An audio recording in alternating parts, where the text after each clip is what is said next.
What's going on, growers? It's James Figioni coming to you live from Jersey. Spring is here. The birds are chirping, the weather is heating up, and it's the perfect time to set yourself up for a productive year. Today, I'm going to share with you 7 garden tasks you can't afford to forget this spring. Let's go! Let's jump right into it with our first task of getting our garden beds prepped. This way, they're ready for us to either direct sow or transplant right into. For my beds, in winter, I cover them with a thick layer of leaves. This helps insulate the soil and allows the microbiological life to stay active longer. I prefer to use leaves to cover my beds over the winter for a few reasons. First of all, when I remove these recycled leaves, I store them in a tarp until my annuals sprout. Then I use a lawnmower and dice up the leaves to then use as a form of mulch around my plants. Also, if I don't get all the leaves, that's okay. I can just mix them into the soil and the worms will eat them, as opposed to using something like wood chips as a mulch in my beds. If I mix these into the soil, then these could rob the soil of nitrogen. After removing the leaves, I go by and mix my soil with my hands. This helps to lighten the soil and provide some aeration. It also allows me to remove any large stems and roots that I left over the winter. I leave the roots of some of my annuals over the winter because they provide food for worms. When prepping your bed, I suggest removing large roots and stems because these can obstruct the growth of some of our plants, like carrots. When I am done mixing the soil, I like to level it all out with my hands to give me an idea of how much soil I may need to top off my bed. Then I grab some of my homemade soil and add a few buckets to the bed. This will help add some organic matter and improve my soil structure while also giving my plant's roots more room to grow. Next, I mix the added soil into the bed just like this, and I level the soil out again to create an ideal planting environment. After that, I grab some of my JP Secret Stuff all-purpose organic fertilizer. Any all-purpose organic fertilizer will do, and I sprinkle it over the top of my soil. Ideally, you want to do this on a day that isn't so windy, but we do what we have to. Then I mix the fertilizer into the top few inches of the soil and level it out one final time. The last step to prepping our bed for planting is to get it ready for square foot gardening.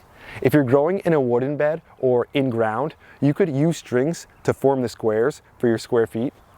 Or if you're growing in a metal bed like me, you could do something a little different. I'll show you the technique I use to prep my bed for square foot planting. At this point, the bed is perfectly set up for direct sowing, transplanting, or anything else. Now that all of our beds are prepped, we can move to the second garden task of direct sowing our cold season crops. Even though it's April, it's still the perfect time for me to get some of my cold hardy veggies going, like spinach, which prefers to be direct sown. For my metal beds, when planting in the square foot method, I use this board that I made for planting carrots. It's exactly 1 square foot. So this is like a template that I use when planting in my metal beds. I grab the board and lay it down on my soil. Then I use my finger to make an outline in the soil to form my square foot.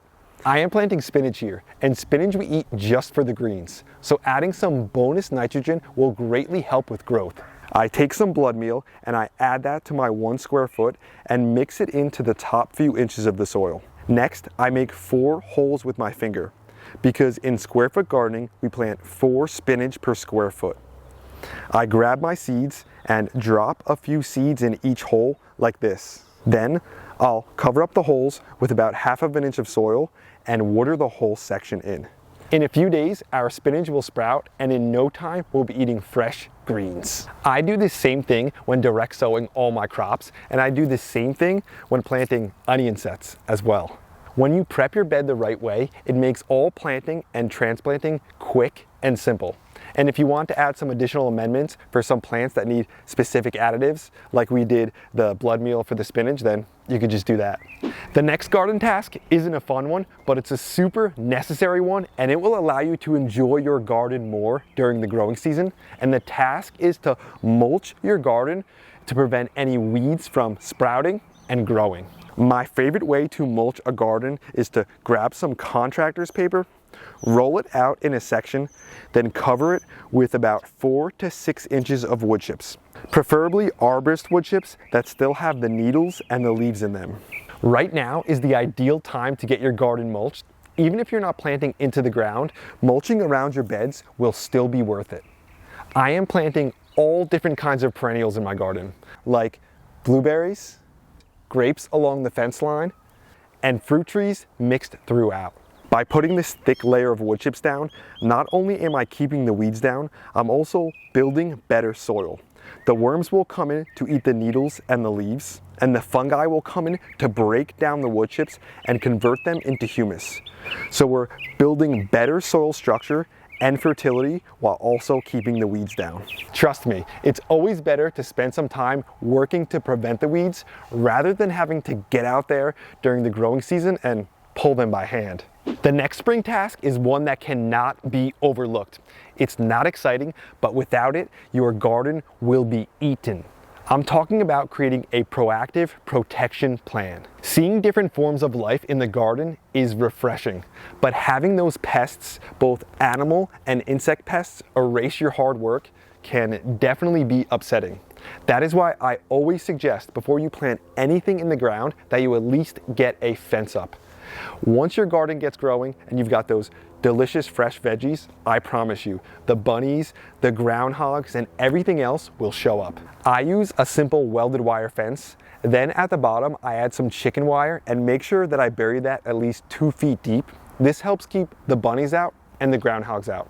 Your situation will be different though. If you have to deal with something like deer, you're going to need a fence that's at least 8 feet high, and you may even need a double fence. If you have something like voles digging up under your beds, you can add some hardware cloth at the base of it when putting it in. This way they can't dig up under it. When it comes to insect pests, you know they're coming also. Now is the time to think about them. This way you can prevent them from coming rather than just having to deal with or manage them after they're already here. There are some great simple options for keeping the pests out. One of them that I love is this Vego cover. You can put it right over top of your beds. I will also just use a simple insect netting.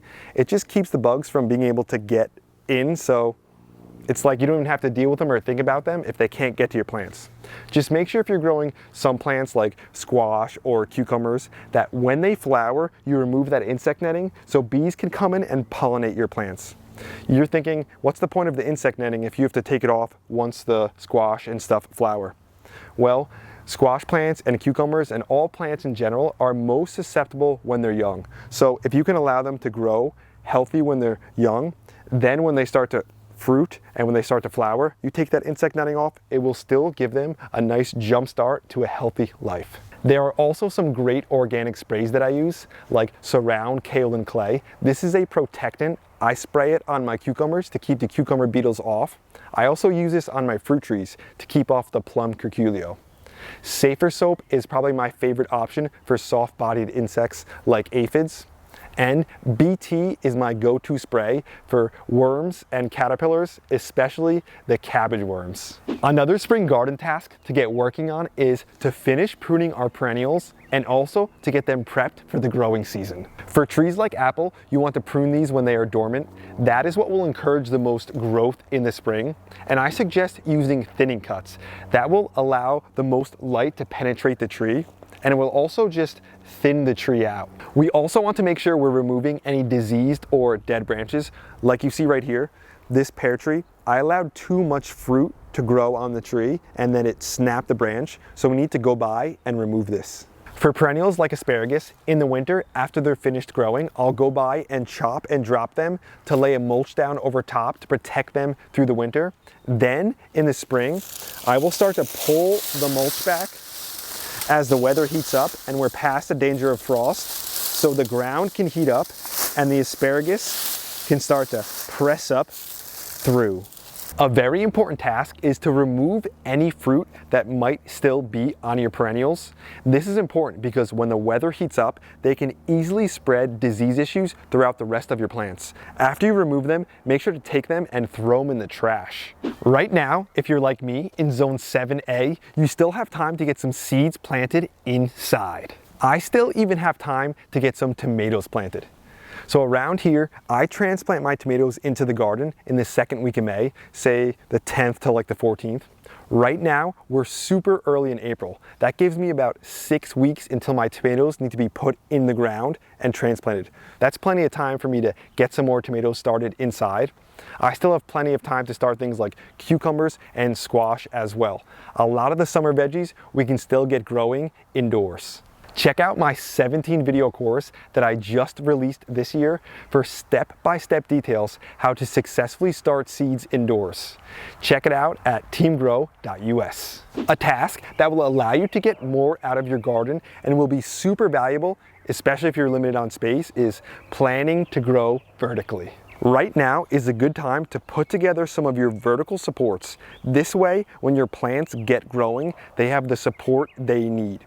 You can use a Vego trellis like this, or a welded wire fence like I do for my grapes, or even grow your tomatoes up strings. The idea is that you get your supports in before your plants need them.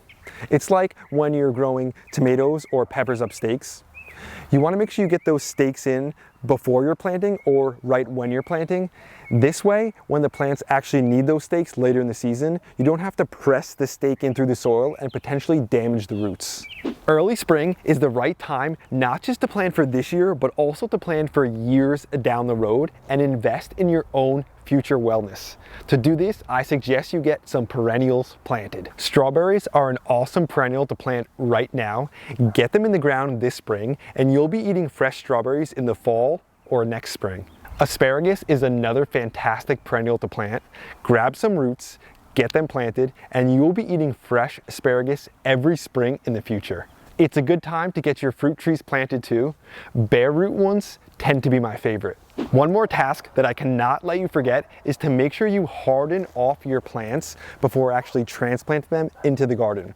This is often overlooked and can be detrimental for new gardeners. Hardening off is essentially just getting your plants acclimated to those outdoor conditions before you actually transplant them in the garden. I want to show you something cool. This is a little box I built and it's perfect for hardening your plants off, because if you look in here, I've got all my young seedlings in here, and bunnies could come in and go after this stuff, or even birds can come at it. But what I do is I built this simple box with just some 2x6s and some hardware cloth. Now nothing can get to my plants when I'm hardening them off, and I built the dimensions perfect so I can fit about 4 trays in here. And I don't have to worry about something coming after my plants when I'm sleeping. I'm not like waking up in the middle of the night being like, is something going after my plants? That's today's video, growers. Thanks for watching. I hope you enjoyed it. I hope you got something out of it. I hope you feel encouraged to get out there and get some of these garden tasks done.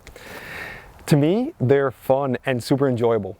I just came out here the other day, you saw it in the video, and took all that mulch off, got my hands in the soil, started mixing it. It feels good to get out here on a nice day, to get the warming feel from the sun, but to get your hands dirty, to get active, and just to be a part of the garden again.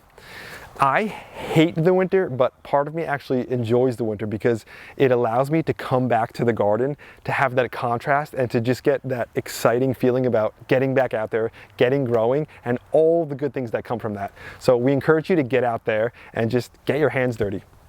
I want to send a thank you to one of our new channel members, Scarlett Davis. Thanks for being a part of Team Grow. Thanks for having your hand in everything we're doing out here.